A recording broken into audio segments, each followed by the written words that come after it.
Troy Maxon est le personnage central de Fences, et son caractère complexe est au cœur de l'histoire. Troy est un homme profondément marqué par ses expériences passées, notamment par les opportunités manquées en raison du racisme institutionnalisé.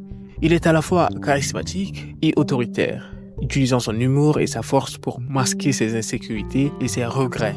Son incapacité à dépasser ses propres désillusions le pousse à contrôler sa famille de manière stricte, notamment son fils Corey, à qui il refuse le droit de rêver.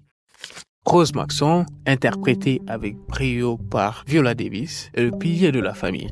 Rose représente l'amour, le sacrifice et la résilience.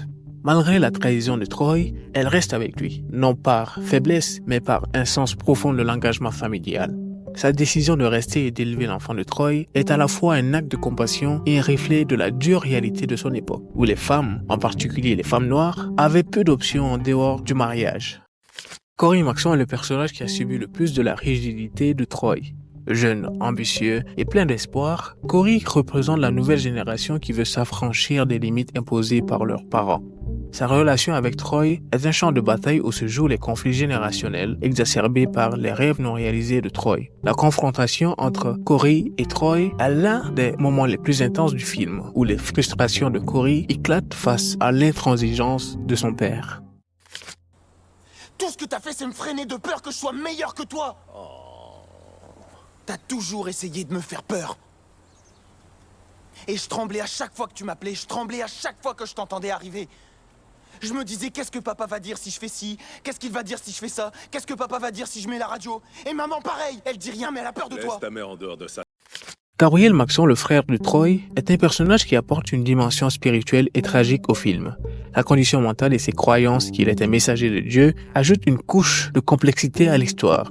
Gabriel est à la fois un messager de la bonté et de la pureté non corrompue par la société et un symbole des sacrifices faits par les familles pour subvenir aux besoins de ceux qui en ont le plus besoin. Sa relation avec Troy est complexe, mêlant amour, culpabilité et un sens profond de la responsabilité familiale.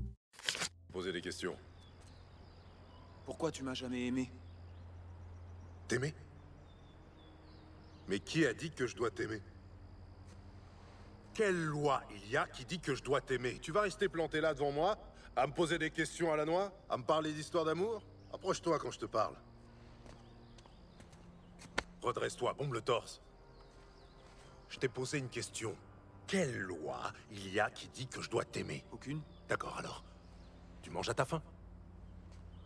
Réponds-moi quand je te parle. Tu manges à ta faim? Ouais. Aussi longtemps que tu vivras chez moi, négro, tu m'appelleras monsieur quand tu t'adresseras à moi. Oui, monsieur. Tu manges à ta faim? Oui, monsieur. T'as un toit sur la tête? Oui, monsieur. Tu as des vêtements? Oui, monsieur. Pourquoi tu crois que t'as tout ça? Grâce à toi.